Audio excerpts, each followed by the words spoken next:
One, two, three. Yes, it's working. Yeah.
Góðan daginn og verið hjartalega velkomin í Loftsalinn dag.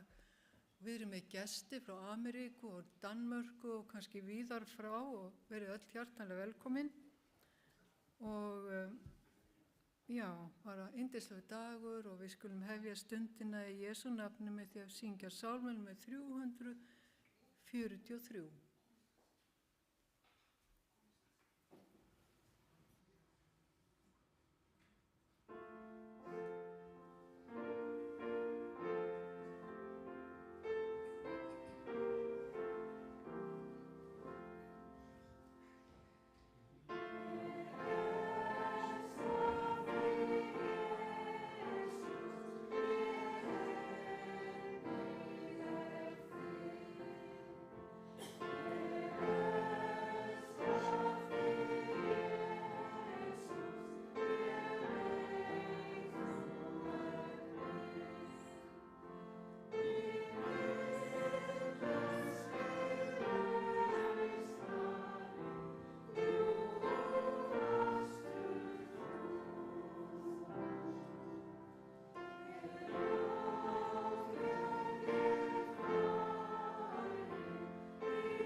Og næst skulum við syngja sálmnúmer 311, Legðu mitt höfuð.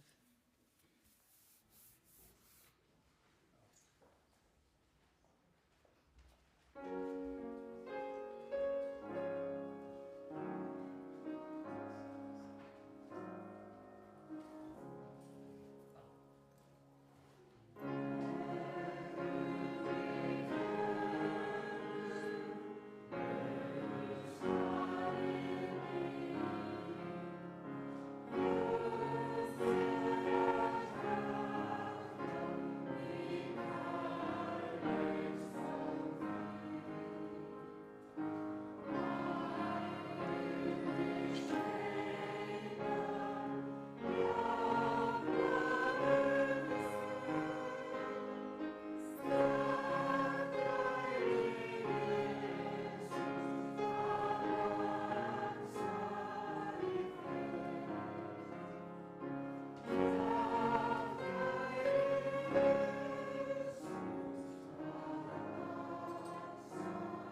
gaman að heyra hvað tekið vel undir og hér er einhverja nýja raddir,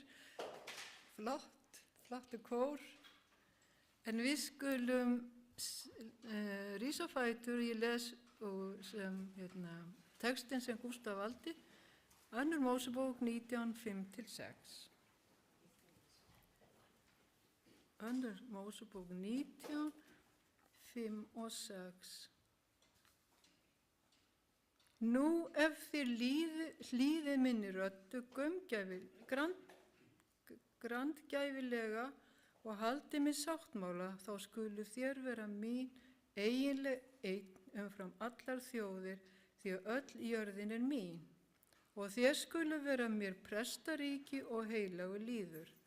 Þetta eru þau orð sem þú skalt flytja Ísraelsmönnum. Skulum biðja. Kærleiksríki Faðir á himnum, þakka þér fyrir alla þína miklu blessanir, þakka þér fyrir hvíldardaginn sem þú gefur okkur og við getum komið saman og tilbyggja þig í þínu húsi. Viltu blessa stundina, viltu blessa ræðumanninn og viltu blessa allt orðið sem hann flytur, það mætti festast í huga okkur og hjarta. Viltu senda okkur anda þinn að við getum meðtekið þann boðskap sem þú flytur okkur, Drottinn. Þú blessa kirkjun okkar, blessa söfnin út víða veröld og allt starf sem er unnið á vegum kirkjunar, hvað sem er. Drottinn, viltu vera með þeim sem á einhverja hluta geta ekki verið með okkur í dag, þú blessa einn og sér eitthvað. Kæri Faðir, ég legg þessa stund í þínar hendur og þakka þér fyrir nærveru þín og blessun, í Jesú nafni, amen.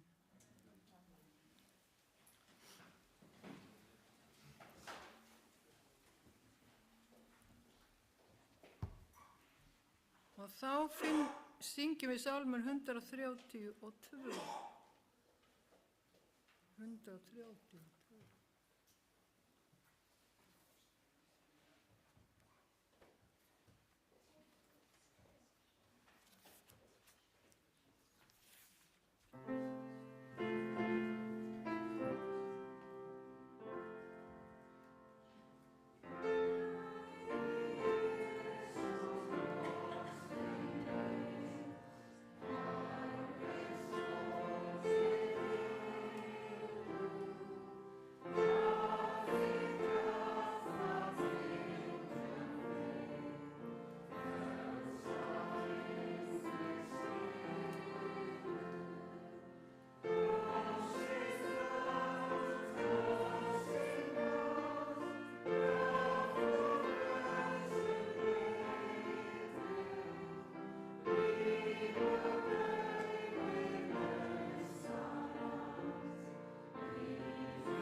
Og þá er komið að því tökum við gjafirnar. Ég held að fara í söfnarsjó í dag. Já, það fari safna að sjá.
Kærleysíki Faðir, þakka þér fyrir gjafirnar, þakka þér þá sem gefa.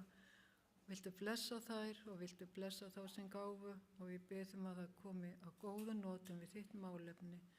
Takk fyrir allt, kæri Faðir, við höfum nóg, allt til alls og hjálpa okkur til að vera örlát, til þess að flýta fyrir komu þinni. Takk fyrir allt, í Jesú nafni, amen.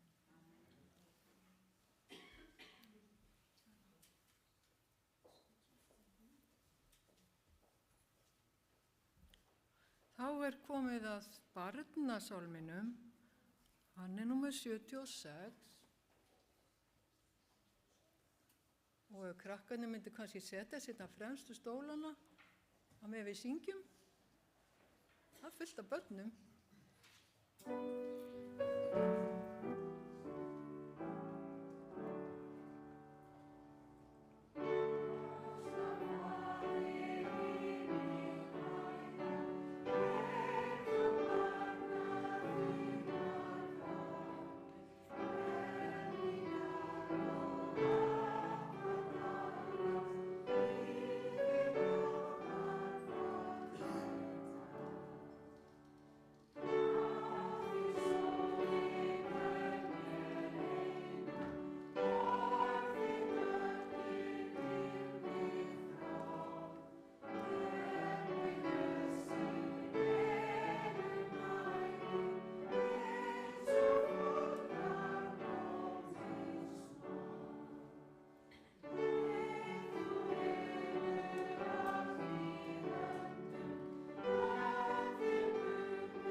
Hello, kids.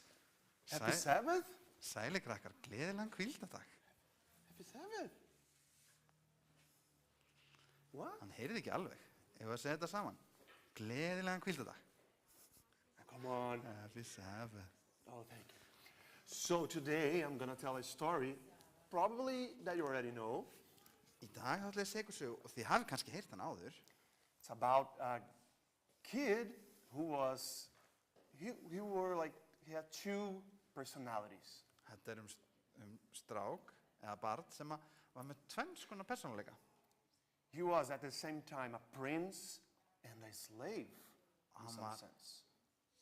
Hann var á sama tíma prins og þræll á sama tíma eiginlega. Do you know what I'm talking about? Vitið þið hvernig ég er að tala Who was the man who was a prince and kind of slave at the same time? Hver var eiginlega prins og þræll á sama tíma? His name was Hann hét Moses. Móses. Did you know that he was a prince and a slave at the same time? Vissu þið að hann var prins og þræll á sama tíma? Because he was a son of slaves, he was a Hebrew, Hann var sonur þrælana sem voru hebreanir, but he was raised in the palace of the Pharaoh. en hann var alinn upp í höll faró. And one day, God talked to him Og einn dag það talaði Guð við hann. and he said, Moses, come here. Hann sagði, Móses, komdu hér. I have a mission for you. Ég með verkefni fyrir þig. And Moses said, what? Og Móses sagði, ha? You will set my people free from the Egyptians. Ætlar þú að frelsa fólk mitt frá Egyptalandi? But try to imagine, it was like 1,000,000 people in Egypt. En þið verða að ímynda ykkur, það voru svona 1,000,000 And hebrar they were slaves. Og þau voru þrælar þar. And what happened when we have like such a difficult task? Og hvað gerist þegar við fáum svona erfitt verkefni?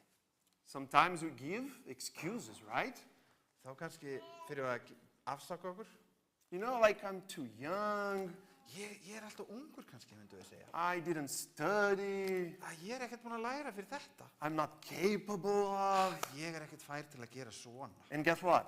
En vitið þið hvað? Moses said all those things to God, like, I can't do it. Móses, hann sagði allt þetta við Guð.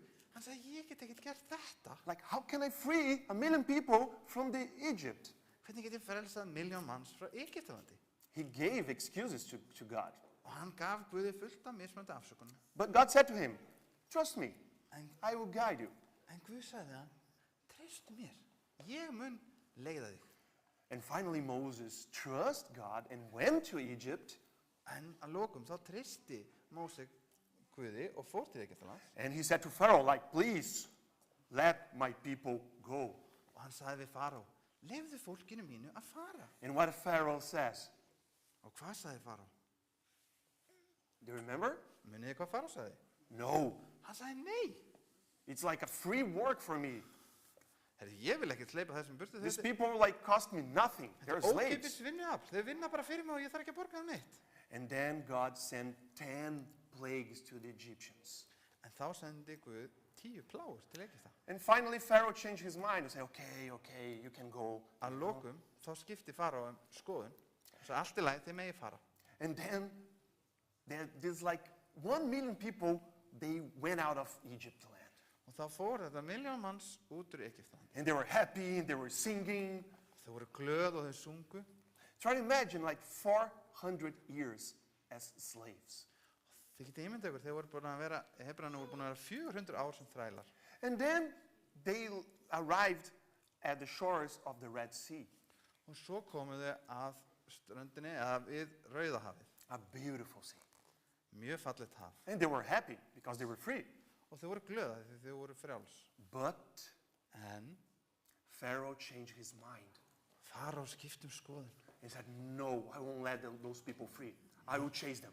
Hann sagði, nei, ég get ekkert sleppt þeim öllum, ég ætla bara að elta þau og ná í þau aftur. And the Pharaoh gathered like a huge army Svo Faró tók saman alla hermennina sína risastóran her and started to chase the Israelites. og fór að elta Ísraelsmenn.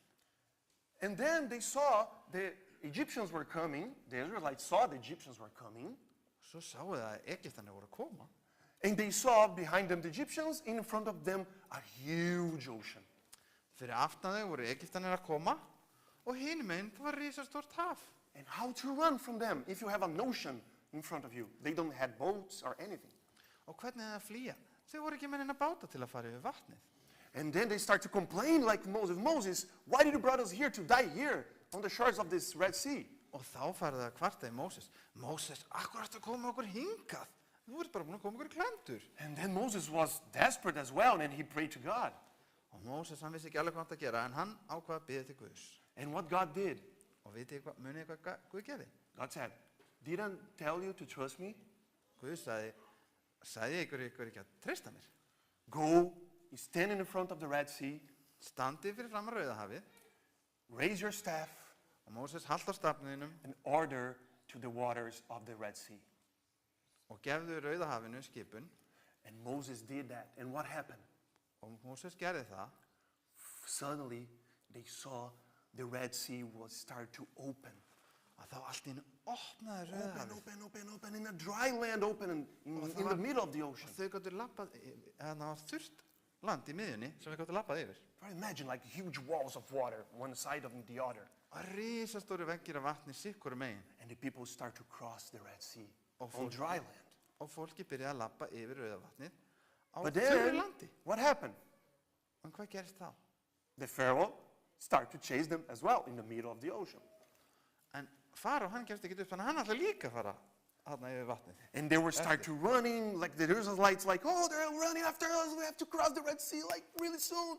Og Ísraelsmenn þau byrjaði að hlaupa hraðar og drífa sig yfir vatnið. And as soon they finished, everyone started to cross. What happened? Og leið og allir Ísraelsmenn voru komnir yfir vatnið. Hvað gerist þá?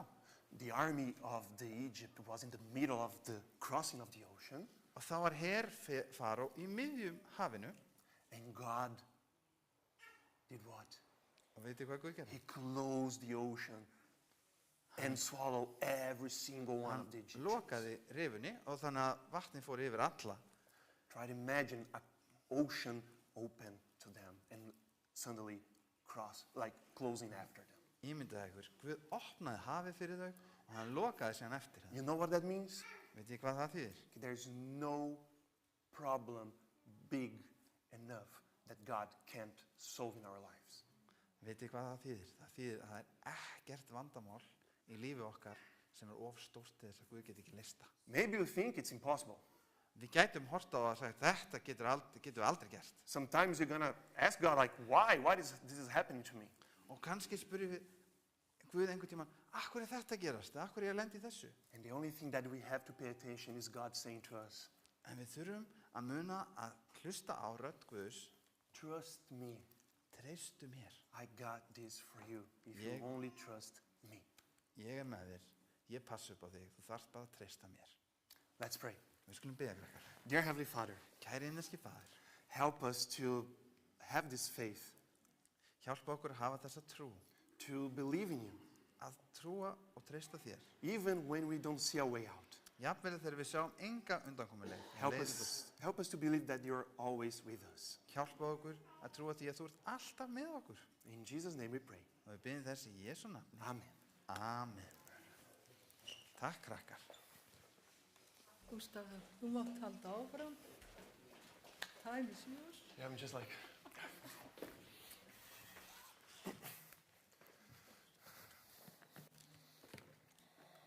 Happy Sabbath, everyone.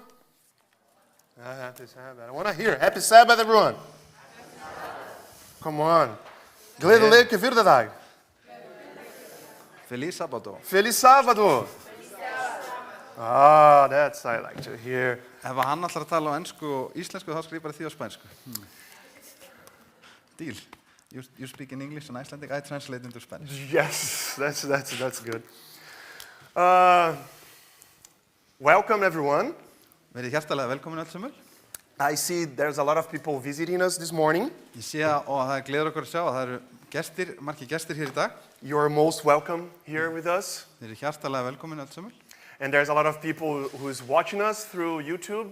Og það er líka fólk sem fylgist með á hérna í gegnum YouTube. And welcome as well. Og við bjóðum ykkur hjartalega velkomin líka.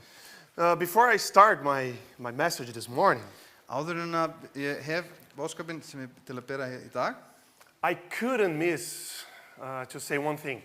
How relieved I am. þá verð ég að fá að segja frá því hversu létt það er á mér. Yeah, I'm really relieved because Argentina was defeated last weekend. Mér létti mjög að Argentína tapaði síðustu helgi. The world is healing, brothers and sisters. Og heimurinn hann er að sleikja sárin, að læknast. Yeah, I think there's a lot of people that are happy as well, so I couldn't miss this. I'm sorry, my Argentinian friends, but yeah, you lost to Spain. Mér þykir það leitt fyrir mína argentísku vini, en þið töpuðu fyrir Spán og þannig er það bara. So, if this is your first time here with us, Ef þetta er fyrst skipti sem þið eru hérna hjá okkur, we are doing like a series of lectures or messages about the covenant in the Bible. þá höfum við verið að fara í gegnum sáttmála í Biblíunni. It's called the Lord of the Rings. Og titillinn er Hringadrottins saga. And we are in the episode 6 this morning. Og við erum komin sjötta hluta. You know, it's based that I started to do these lectures Og ég byrjaði að semja þetta efni byggt á because of this passage in Jeremiah 31:31. þessu texta í Jeremía 31:31. And why? Those who are already watching this since episode 1, why I chose this passage? Og af hverju valdi ég þennan texta, þeir sem hafa heyrt áður? Why? Af hverju Oh, þessi? come on. Ekki vera feiminn, segir hann. Let me read it to you, because this is the only time in the entire Old Testament that the term New Covenant appears. Við skulum lesa þetta saman. Þetta eina skiptið í Gamla testamentinu, það sem talað hinn nýja sáttmála. So it says, like, the days are surely coming, says the Lord, when I will make a new covenant with the house of Israel and the house of Judah. Sjá, þeir dagar munu koma, segir Drottinn, að ég mun gjöra nýjan sáttmála við Ísraels hús og Júdahús. In last episode, we saw that a covenant is surrender of control. Og í síðasta kafla, ef mætti segja svo, að þá sáum við það að sáttmáli það að gefa frá sér stjórn. We saw the covenant of God with Abraham. Og við sáum sáttmála Guðs við Abraham.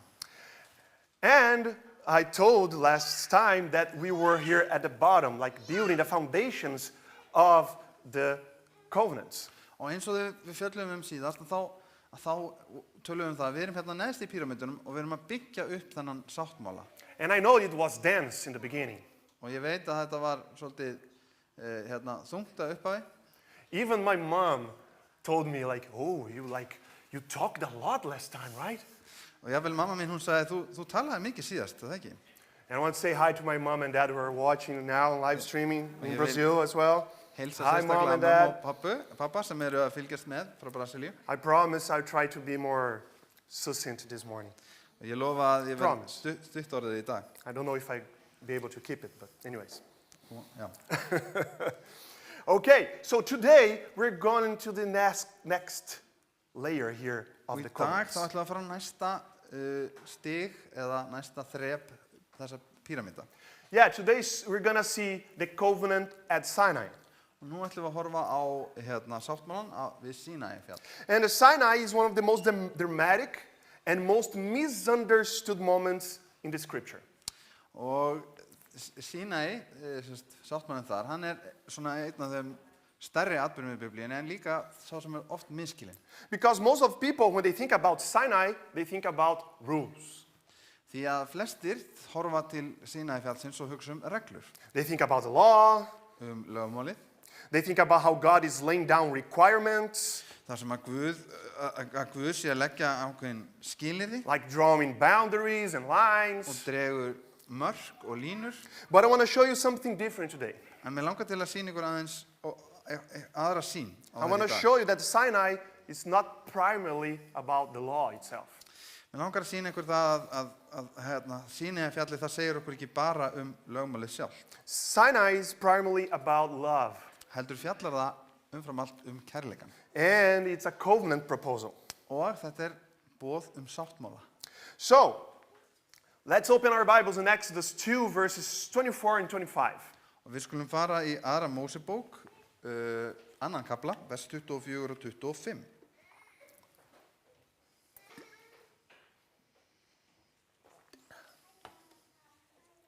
So before Moses and before the burning bush, Þannig að áður en fyrir Móses og áður en logandi runnin kom til sögu, before the plagues and the Passover and the crossing of the Red Sea, á undan pláunum og páskunum og Rauðahafinu sem fóru í gegnum Rauðahafið, there is these two verses that sets everything in motion in this story. þá eru þessi tvö vers sem virðast vera það sem setur þetta allt á stað. And it says, verse 24, it says, God heard the groaning and remembered his covenant with Abraham, with Isaac, and with Jacob. Vers 24, og Guð heyrði andvarpanir þeirra og myndir sáttmála síns við Abraham, Ísak og Jakob. So God looked on the Israelites and was concerned about them. Og Guð leit til Ísraelsmanna og kendist við þá. Á ensku var umhugað eða hafði áhyggjur af þeim. I want to pay attention here. Ég vil leggja athygli á. We have 4 verbs here. Það eru fjórar sagnir í þessum versi á enskunni, allana. God heard, Guð heyrði, God remembered, Guð myndist, God saw, Guð leit eða sá and God was concerned. og kendist við eða hann hafði áhyggjur af. And these are not passive observations. Og þessar, þetta er ekki svona hlutlaust, eða sem sagt, þetta er virkar sagnir, om maður orðað þannig. In Hebrew, these are words of action. Þetta eru gjörðir, þetta er eitthvað sem er að gerast. We talk about this in the Noah episode when God remembers. It's not just something like, oh, he forgot something. Og við ræddum það áður að þegar Guð man eitthvað, þá það þýðir ekki það að hann hafi gleymt í áður og nú hann að minnast þess. Það þýðir eitthvað aðeins meira en það. In Hebrew, when God remembers, he starts to act. Heldur þegar hann minnist, að þá byrjar hann að bregðast við. So, you know the story. The people of Israel were slaves for 400 years, as we saw in Abraham's story. Og þið þekkið þessa sögu. Hebrearnir voru þrælar í 400 ár, eins og við sáum í sögu Abrahams. For 4 centuries of suffering, forced labor. Af 400 ár af þrældóm og sársauka. Children being killed, mothers crying. Börn tekin af lífi og mæður grétu. And God heard, God saw, he was concerned. Guð heyrði, hann sá og hann kendist við hann og hafði áhyggjur af. And then God moved. Og svo fór Guð af stað. And when God decides to act, he looks for an ally. Og þegar Guð ákveður það að leggja af stað, eða fara að grípa til aðgerða, þá leitar hann að samstarfsaðila. And this is something we have seen again and again and again throughout the entire Bible. Og þetta er eitthvað sem við höfum séð í gegnum alla Biblíuna. God always acts in partnership with the human being. Guð samstarfar með mannkyninu. He never operates in isolation from his people. Hann er ekki að vinna alveg aðgreint fólki sínu. And the man who God chooses Og maðurinn sem Guð valdi is Moses. er Móses. Now, hear me out. Moses was not an obvious choice at all. Og hlustið nú að Móses, hann var ekkert augljóst val. Moses was a man with a complicated identity and a painful story. Móses var með flókin bakgrunn og erfiða baksögu. He was born a Hebrew, Hann fæddist sem Hebri, raised an Egyptian. ólst upp sem Egypti. He grew up in the palace of Pharaoh Hann ólst upp í höll Faró with all the privilege of the royalty. með öll þau forréttindi sem að kóngafólki hafði. But he carried within the blood of slaves. En hann var með blóð þræla í æðum sínum. In the sense, he was a man of 2 worlds. Hann bjó í raun í 2 heimum. Who fully belongs to neither. Og átti þar af leiðandi heima í hvorum heim. And then you remember, he kills a man. Og þið munið að hann sló Egyptan. He sees an Egyptian beating a Hebrew slave. Hann sá Egypta sem var að ráðast á þræl. And he intervenes violently. Og hann grípur inn í með ofbeldi. And he tried to start a revolution by his own hands. Og það virðist vera hann að ætla að hefja uppreist með eigin hönd. Ellen White in Patriarchs and Prophets says this. Ellen White segir í Ættverðar spámenn: In slaying the Egyptian, Moses had fallen into the same error so often committed by his fathers of taking into their own hands the work that God had promised to do. Með því að slá niður Egyptan þá hafði Móses fallið í sömu gryfju og hefur svo oft forfeður hans, að með því að taka það í sína eigin hendur að vinna það verk sem Guð hafði lofað að gera sjálfur. And it was not God's will to deliver his people by warfare, as Moses thought, but by his own mighty power, that the glory might be ascribed to him alone. Það var ekki vilji Guðs að frelsa fólk hans með stríði, eins og Móses hélt, heldur með máttugri hendi Guðs, svo að dýrðin mætti vera eingöngu hans. And Moses buries the body in the sand. En Móses gróf líkið í sandi. And when it becomes clear that what he did is known for everyone, he runs. En þegar hann áttar sig á því að þetta var, það vissi allir hvað hefði gerst, að þá flúði hann. He was a murderer, now he's a fugitive. Hann var morðingi, en nú var hann orðinn flóttamaður. He goes from the palace of Pharaoh to the wilderness of the desert to be a Hann shepherd. fer frá höll Faró yfir í eyðimörkina. Is this man that God chooses? Sorry. Is this man that God chooses? Þetta svona maður sem Guð velur? And after 40 years, we know the drill, God appears to him in a burning bush. Og eftir 40 ár þá vitum við það að Guð mætir honum í logandi runna. And when God calls his name and says, oh, I'm sending you to the Pharaoh, Og þegar Guð kallar nafn hans og segir ég ætla að senda þig til Faró, Moses does what most of us would do. þá gerir Móses það sem flest okkar hefðu gert. Moses makes excuses, a lot of excuses. Hann byrjar að búa til afsakanir, fullt af afsökunum. Because of course, from the human perspective, Vegna þessa frá mannlegu sjónarhorni, this was a mission impossible. að þá var þetta verkefni algjör ógjörningur. To rescue the Israelites from the most powerful kingdom in the world. Að frelsa Ísraelsmenn undan voldugustu þjóðinni sem var uppi á þeim tíma. And remember, he already tried on his own way to start a revolution. Og muniði, hann hafði sjálfur reynt að gera þetta með í svona eigin krafti að búa til uppreist. And he failed doing that. Og það mistókst And now he finds himself in this impasse. En nú hann komin í þessa stöðu sem hann veit ekki neina leið út úr. And he gave like 5 excuses. Og hann gaf 5 mismunandi afsakanir. Who am I to appear before Pharaoh? Hver ég að koma fram fyrir Faró? Who am I to lead the people of Israel out of Egypt? Hver ég til þess að leiða Ísraelsþjóðina út úr Egyptalandi? What if they don't believe me or listen to me? Hvað ef þau trúa mér ekki og þau hlusta ekki á mig? Oh Lord, you know, I'm not very good with words. I'm not a very good speaker, you know. Ó, drottin, ég ekki góður með orðin mín. Ég ekki góður ræðumaður.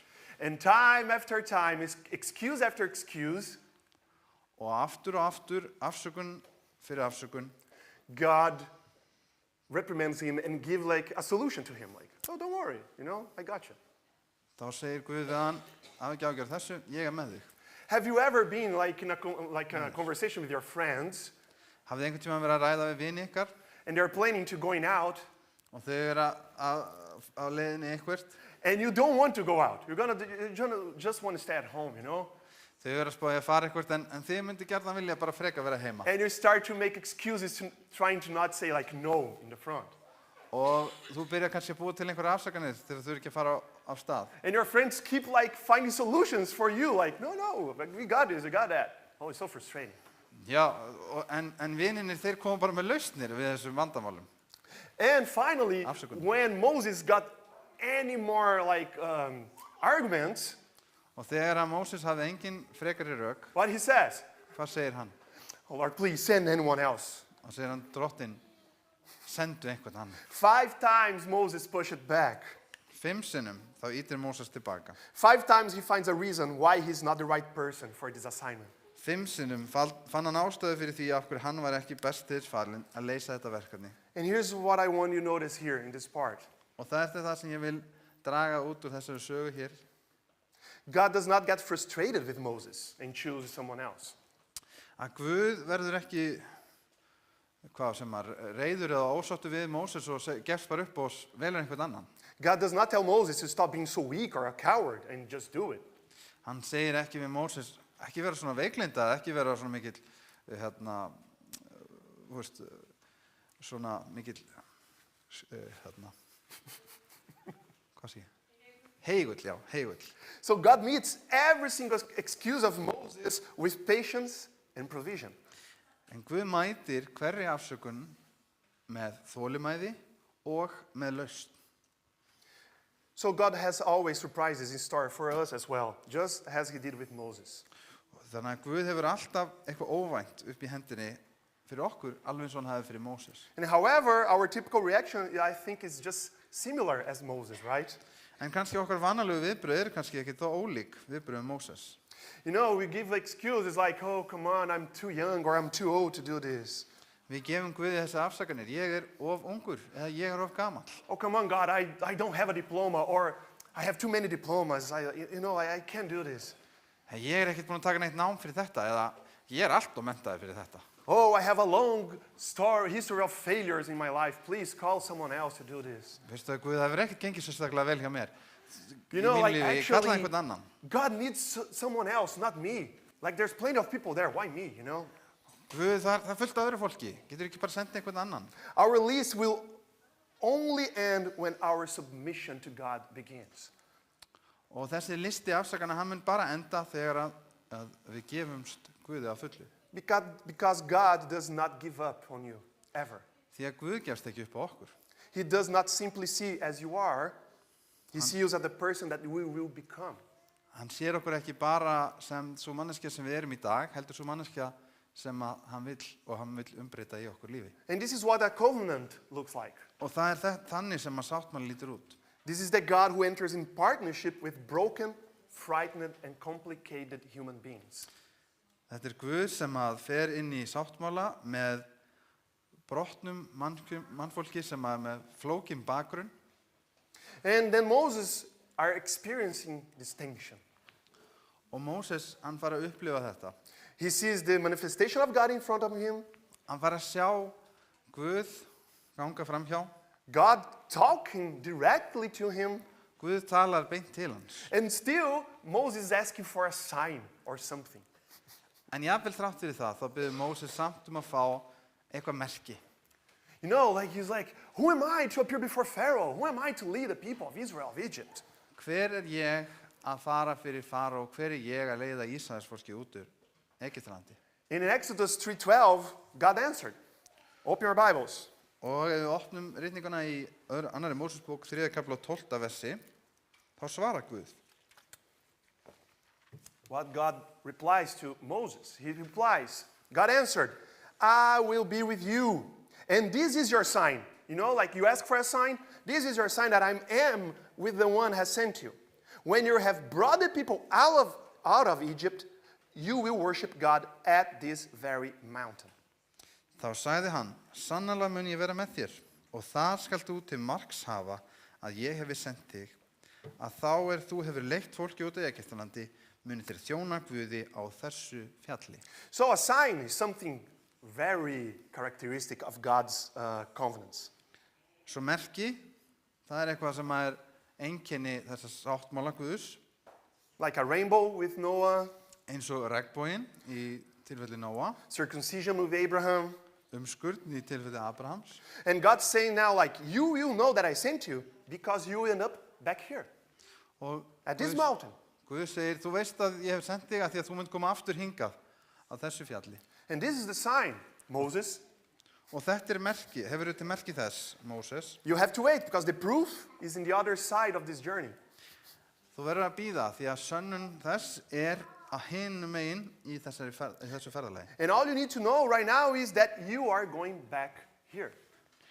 Og það eina sem þú þarft að vita núna það að þú munt enda aftur á þessum stað. And that is enough for you now. Og það nóg fyrir þig að vita núna. And then Moses asks again. Og þá spyr Móses aftur. Okay, if I go to the people of Israel and tell them now, the God of your ancestors has sent me to you, and they will ask me, what is his name? Then what should I tell them? Like, he's giving more and more excuses, you know. En ef ég fer til fólks Ísraelsfólks og segi þeim, Guð, forfeður yðar, hefur sendt mig til ykkar, og þau spyrja mig, hvað heitir hann? Well, like he asking for God's like, what's your name? What do I tell them? Hvað á ég þá að segja þeim? Hvað ég segja þeim? Þau spyrja, hvað And I have to say that names in the Bible have a lot of weight and meaning. You know that. Og ég verð að segja það að nöfn í Biblíunni þau hafa mikla þýðingu. Og þið þekkið þetta kannski. An interesting fact now. Áhugaverð staðreynd. Do you know that the first time that God was named in the Bible by anyone? Vitið að fyrsta skiptið þegar að Guð var nefndur á nafn með þessu nafni af einhverjum was by Hagar. Var þegar Hagar talar. The Egyptian servant of Sarai and Abraham. Egypt því þjótt Söru og Abrahams. Just after she got birth to Ishmael, and she was kicked out of Abraham's tent, you remember that, and she flees to the desert. Og hún hefur verið rekin út úr tjaldi Abrahams og hún í eyðimörkinni And then God talks to her, og Guð talar til hennar and she named God as El Roi, og hún nefnir Guð á nafn og segir El Rohi, the God who sees me. Guðinn sem sér mig. Guð sem And sér mig. another interesting fact about this passage, nothing related to the covenant, but I found really interesting, En annað áhugavert þennan ritningarstað, and this is the only passage in the entire Bible og þetta eini textinn í Biblíunni, in which God calls a woman by her name. þar sem að Guð kallar konu með sínu nafni. So, what I want to ask to you this morning is one thing. Og mér langar til að spyrja ykkur í þessu nafni, hérna í morgun. What's the name you're giving to God? Hvaða nafn gefið þið Guði? Are you giving like the God who gives me stuff? Guð sem gefur mér hluti? The God who I go only when I need? Guð sem að ég fer eingöngu til þegar ég þarf að halda? God who's angry all the time? Guð sem reiður alla dag? Or the God who I trust? Eða Guð sem ég tristi? God who always loves me? Guð sem að elska mig alltaf? God who never abandoned me? Guð sem gefst aldrei upp á mér? What's the name that you're giving to God in your journey here? Hvaða nafn það sem þú gefur Guði í göngu þinni? So now, like, Moses is struggling with control. Again, like, it's not like a new story.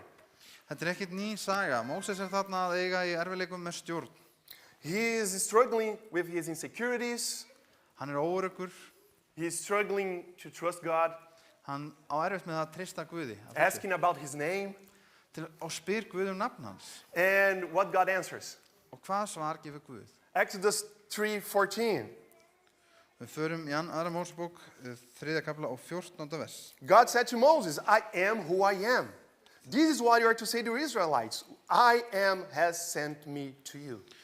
Þá sagði Guð við Móse, ég sá sem ég Og hann sagði, svo skaltu segja Ísraelsmönnum, ég sendi mig til yðar. And this verb, I am, in Hebrew, Og þessu orðið í hebresku, is in the most complete form in Hebrew. It's written there. og þau eru skrifuð bara allavegna út í hebresku. It's not like I was or I will be. Það ekki ég var eða ég mun verða. It's I am, present, active, here, now. Heldur það, ég hér núna og virkur í dag á þessum stundu. This name is not a mere title. Þetta ekki bara einhver titill. It's not a description of a role or a function. Eða lýsing á starfi eða hlutverki. It's a declaration of existence. Þetta yfirlýsing það að vera til staðar tilvist. It's God saying, I am the ground of all being. Þetta Guð að segja, ég grundvöllur allra lífvera eða allra lífs. I am the core of existence. Ég kjarni tilverunar sjálfar. I am the one whom all things hold together. Ég sá sem heldur öllum hlutum saman. Before anything else existed, I am. Áður en allt annað var til, var ég. No wonder the Jewish leaders were mad at Jesus when Jesus told them, before Abraham was, I am. Það ekki furða að leiðtogar Ísraels voru ósáttir þegar Jesús sagði áður en Abraham var, ég So in the context of this conversation, þannig að í þessu samræðum, in the middle of like Moses' fears, doubts, í miðjum ótta Móses og hans óöryggi, God is essentially saying to him and to us, segir Guð við hann og við okkur, you don't need to know everything about the road ahead. Þú þarft ekki að þekkja allt sem varðar veginn sem framundan. You only need to know that I am with you. Þú þarft bara að vita að ég með þér. I am with you all along the way. Ég með þér alla leið. Moses gets only one piece of information that matters to him. Móse fær bara einar upplýsingar eða hluta af upplýsingum sem að skipta. And we know the story. They leave Egypt, cross the Red Sea. Og við þekkjum söguna. Þau fara út úr Egyptalandi, þau fara í gegnum Rauðahafið. God feeds them in the wilderness. Og Guð gefur þeim að borða í eyðimörkinni. God gives them water from a rock. Guð gefur þeim vatn út úr klettinum And finally they arrive at Sinai, the Mount of God. og svo koma þau að Sínai fjalli Guðs. And then God speaks to Moses and asks him to bring a message to the people. Og þar talar Guð til Móses og biður hann að bera skilaboð til fólksins. He says on Exodus 19:4-6, Og ef við förum í 2. Mósebók 19. kapla, vers 4-6, you have seen what I did to the Egyptians. You know how I carried you on the eagle's wings and brought you to myself. Þér hafið sjálfir séð hvað ég hef gjört Egyptum og hversu ég hef borið þér á arnavængjum og fluttið þér til mín. Now, if you will obey me and keep my covenant, you will be my own special treasure from among all the peoples on earth, for all the earth belongs to me. Nú ef þér hlýði minni röddu granngæfilega og haldi minn sáttmála, þá muni þér verða mín eiginleg eign umfram allar þjóðir, því að öll jörðin mín. Although the whole earth is mine, you will be for me a kingdom of priests and a holy nation. Því öll jörðin mín og þér skuli vera mér prestaríki og heilagur lýður. Notice how God begins here. Athugið hvernig Guð hefur þessu ræðu. Not with demands or a list of rules. Ekki með kröfum eða reglugerðum. He begins with history. Hann byrjar með sögu. He says, look, you know, you have seen what I've did in the past. Þið viti hvað hefur gerst í fortíðinni. He reminds them what he has already done for them. Hann minnir þau á það sem hann hefur nú þegar gert fyrir þau. The plagues, the rescue, the crossing of the Red Sea. Plágunar, lausnin út úr Egyptalandi og fara yfir Rauðavatnið. Before God asks anything of them, Áður en að Guð biður þau nokkuð skapaðan hlut, he shows them who he already is. þá sýnir þeim hver hann nú þegar And we talked about this structure in episode 2. Og við tölum þennan hvernig þetta sett upp og þetta form. This is what a covenant, ancient covenants look like between people and kings. Þetta nákvæmlega þannig sem að sáttmálar milli forna konunga, hvernig þeir litu út. So the suzerain, like the great king, begins recounting his own acts before presenting the terms. Þannig að sá stærri konungurinn eða öldugri konungurinn, hann byrjar að telja upp allt það sem hann hefur gert. This is a covenant proposal from God to the people of Israel. Þetta sáttmála tilboð til Ísraelsmanna. God earns the right to be obeyed, not through power, but through history. Guð hefur unnið sér inn þann rétt að vera að leiða og stjórna, ekki vegna máttar síns, heldur vegna þess sem hann hefur nú þegar gert. And then he offers, you will be a kingdom of priests, a holy nation. Og hann býður þeim að vera prestaríki og heilagur lýður. Think about what that means. Hugleiði hvað þetta þýðir. Those people were slaves for 400 years. Þetta fólk hafði verið þrælar í 400 ár. They had no identity except the work they could perform for someone else.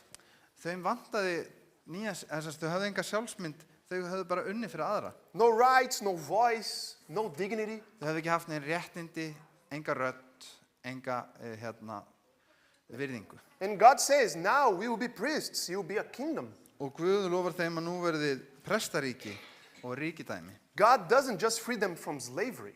Guð vill ekki bara frelsa það frá þrældómi. He transforms their identity. Hann vill umbreyta þeim gjörsamlega. He gives them a vocation, a purpose, a place in his story.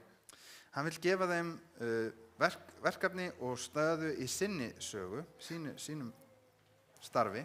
And they are to be a bridge, the people of Israel, between God and all nations. Og þeim var ætlað að vera brú á milli Guðs og allra annarra þjóða. God did not liberate Israel just for Israel's sake. Guð frelsaði ekki Ísraelsmenn eingöngu fyrir þeirra sakir. God liberated Israel so through them, Heldur frelsaði Ísraelsmenn svo að hann mætti í gegnum þá, the whole world might come to know this God. orðið opinberaði fyrir öllum heiminum, hver Guð væri í raun og veru. God's plans do not die in us. Áform Guðs þau deyja ekki með okkur mönnunum. They extend through us and far beyond us. Þau fara langt umfram okkar líftíma. And after that, we see, of course, the Ten Commandments. Og eftir það þá sjáum við að sjálfsögðu boðorðin 10. But in Hebrew, they're not called the Ten Commandments. Did you know that? En á hebresku þá eru það ekki kölluð boðorðin 10, heldur, það vissu við það. They're called the Asherat Hadibrot. Og þau eru kölluð Aseret Hadibrot.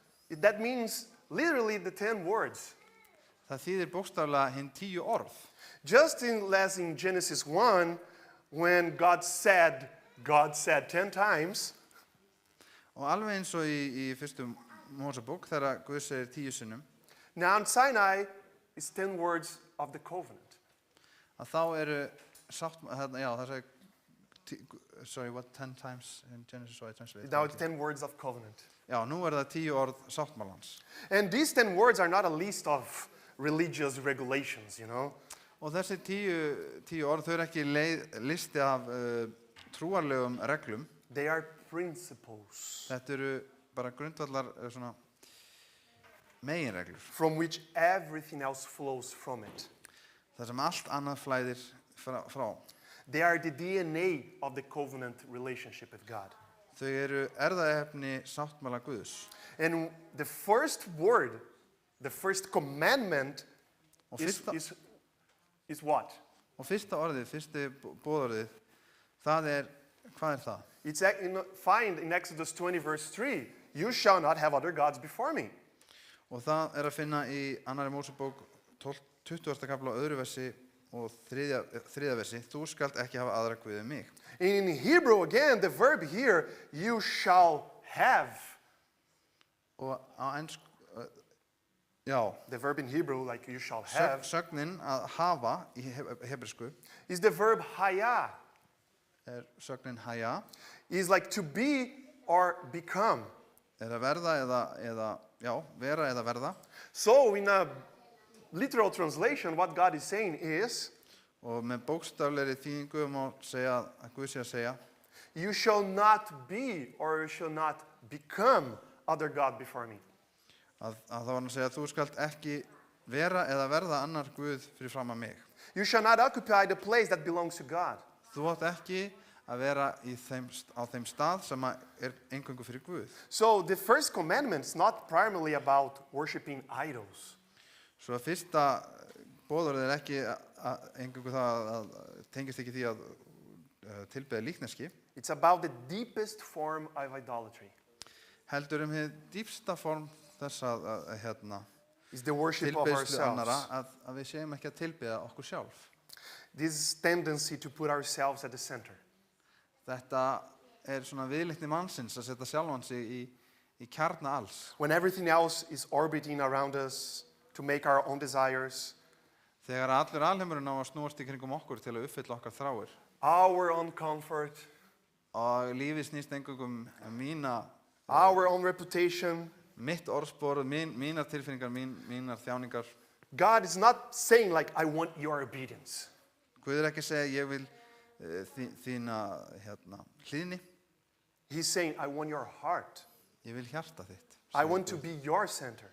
Ég vil vera miðpunktur þíns lífs. I want you to orbit around me. Ég vil að þú snúist í kringum And when, Guð, God's Guð. saying, when I'm in your center, everything else finds its proper place.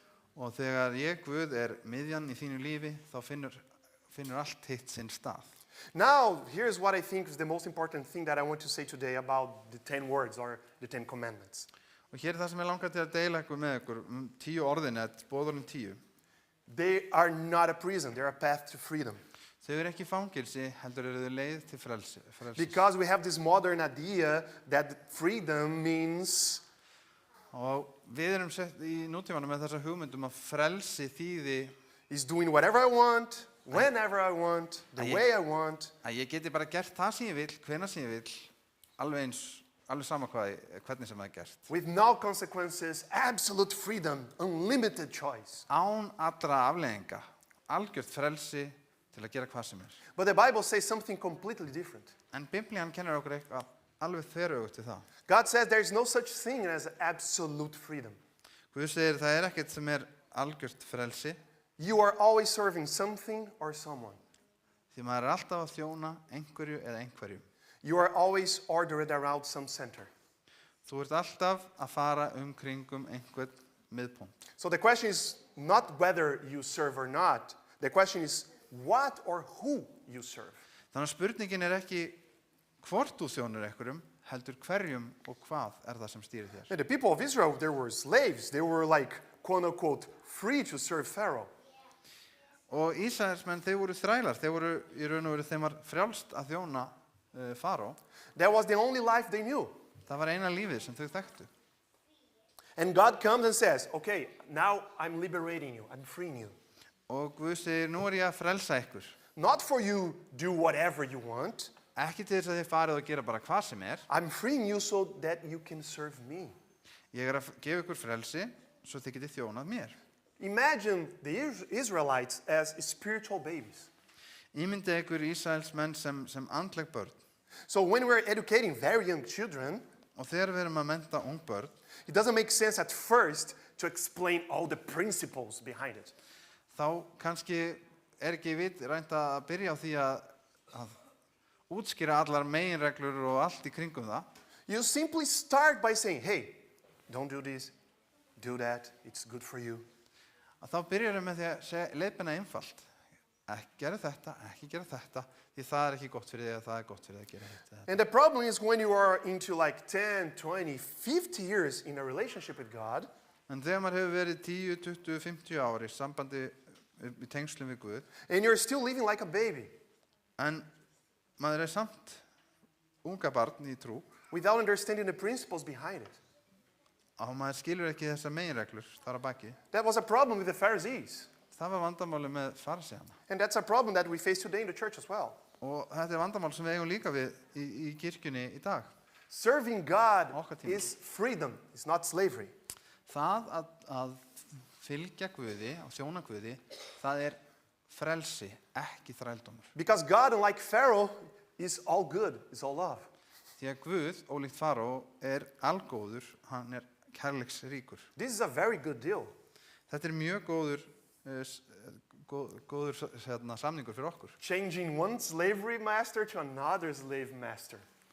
Að fara frá einum þrælahaldara yfir til annars. Paul calls himself as a slave of Christ in Romans, in Galatians, and a lot of other places in his letters. Og Páll segir það í bréfum sínum að hann sé þræll Guðs. But God, different from us, actually knows what will make us fulfilled.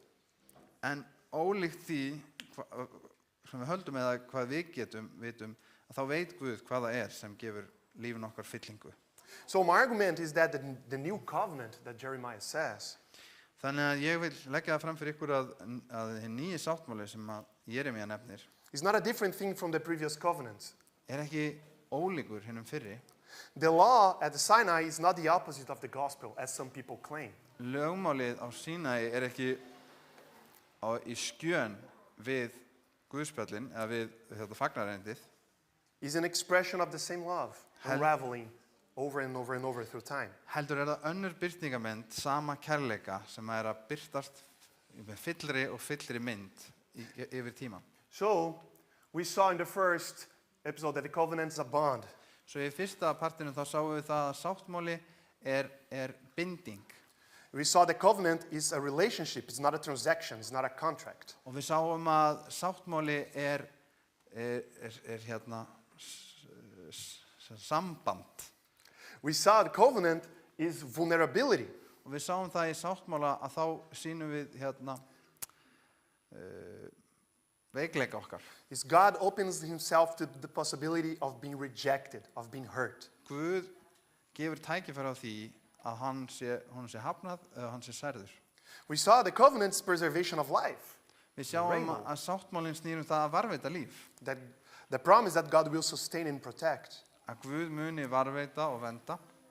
And we saw in the last episode that the covenant is surrender control. Og við sjáum það í síðasta kafla að sáttmálinn það að gefa Guði stjórnina. And today we will add one more. Og við vætum við einu viðbót. Covenant's freedom. Að sáttmálinn frelsi. Not freedom to do whatever I want. Ekki frelsi til að gera hvað sem sýnist. Freedom to become who we were made to be. heldur frelsi til þess að verða sá sem að við vorum sköpuð til að vera. Freedom to love God and love each other. Frelsi til þess að elska Guð og hvort annað. Freedom to become royal property and a kingdom of priests. Frelsi til að vera heilagt prestaríki eða félag. And especially freedom from the tyranny of self. Og frelsi frá einræðis yfirbörðum sjálfsins. The God that we see in the Sinai is the same God that we saw in the Garden of Eden. Guð sem við sjáum á Sínaí fjalli þess sami Guð og við sáum í Edengarðinum. The same God who walked with Noah, who guided Abraham. Sami Guð og gekk með Nóa og leiddi Abraham.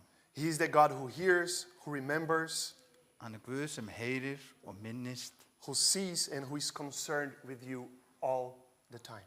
og sér og hefur áhyggjur með þér af þér að öllum stundum. And when he speaks to you, to me, and with the people of Israel, Og þegar hann talar til þín og til fólksins í Ísrael, he makes the same offer. þá býður hann sama tilboð. I want to be with you. Ég vil vera með þér. I want you to be mine. Ég vil að þú sért minn. I want to give you a new identity. Ég vil gefa þér nýja sjálfsmynd. Not slaves, but priests. Ekki vera þræll, vertu prestur. Not property, but a kingdom. Ekki eign, heldur vertu hluti af ríkidæminu. And that offer is still on the table today. Og þetta boð enn í boði í dag. And the God who made it still here calling you. Og Guð sem gefur það kall, hann ennþá hér og hann kallar að þig. Let's pray. Við skulum biðja. Dear Heavenly Father, Kæri himneski Faðir, please help us to understand that the law that you gave to us is not a tyranny or anything like that you're demanding from us. góði Guð, hjálpa okkur að skilja það, að það lögmál sem þú hefur gefið okkur ekki til þess að þú ríkir yfir okkur með einræðis yfirbörðum, heldur að það sé byggt á kærleika. Help us understand that those 10 words or 10 commandments is just the beginning of it, the principles of your kingdom. Hjálpa okkur að skilja það að þessi 10 orð, eða boðorðin 10, að þau eru bara meginreglunar til að hjálpa okkur að skilja þig betur. Help us understand there is so much more and there is freedom in you. Hjálpa okkur að skilja það að það er svo margt meira og þinn lindiseikun er svo miklu stærri og við getum lært meira til að skilja þig enn betur. Make us like willing to live this life of freedom in you. Hjálpað okkur og gefðu okkur kraft til þess og vilja til þess að lifa þessu lífi frelsis með þér. And to show to the world that living under your mastership is not a burden. Og að hjálpa okkur að sýna öðrum að það að lifa undir þínum sáttmála, að það er engin byrði. It's a blessing. Heldur er það blessun. Please forgive our sins. Kæri Faðir, við biðjum þig að fyrirgefa syndir okkar. Forgive our stubborn heart, Fyrirgefðu okkar þrösku hjörtu our egocentric self, og sjálfstelsk sjálfið okkar, who thinks that everyone should like surround us and orbit us. og þegar við viljum að aðrir vefjist í kringum okkur, Change our hearts into your heart. breyttu hjarta okkar In í hjarta Jesus' name þig. we pray. Í Jesú nafni biðjum við. Amen.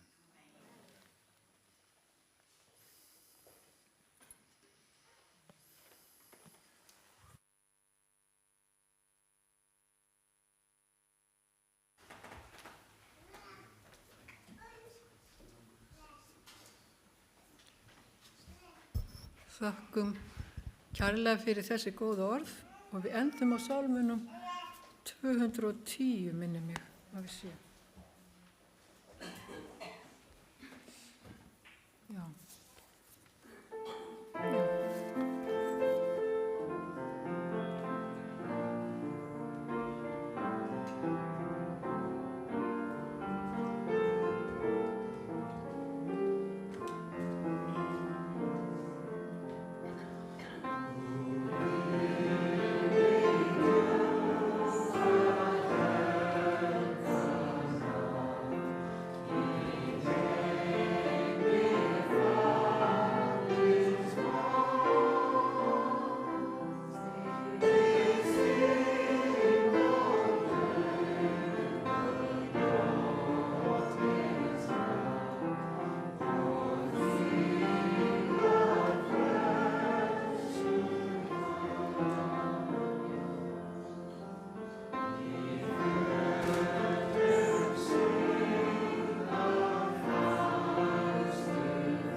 Fætur.